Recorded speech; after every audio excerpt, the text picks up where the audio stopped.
Every month, a woman's body goes through a natural biological process, menstruation. When the egg is not fertilized, the body begins to shed the inner lining of the uterus, called the endometrium.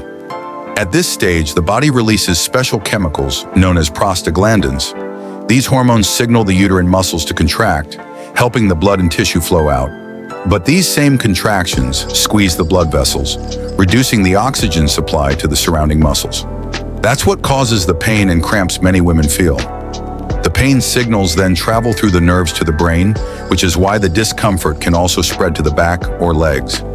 After a few days, prostaglandin levels drop, the muscles begin to relax, and the body returns to balance, ready for the next cycle. Though cramps can be painful, they're actually a sign of the body's natural rhythm and reproductive health. Every month, a woman's body goes through a natural biological process, menstruation. When the egg is not fertilized, the body begins to shed the inner lining of the uterus, called the endometrium. At this stage, the body releases special chemicals known as prostaglandins. These hormones signal the uterine muscles to contract, which is why the discomfort can also spread to the back or legs.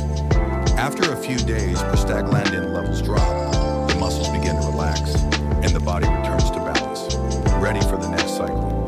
Though cramps can be painful, they're actually a sign of the body's natural rhythm and reproductive health. Like this video, share it with another mom-to-be, and follow for more gentle pregnancy stories.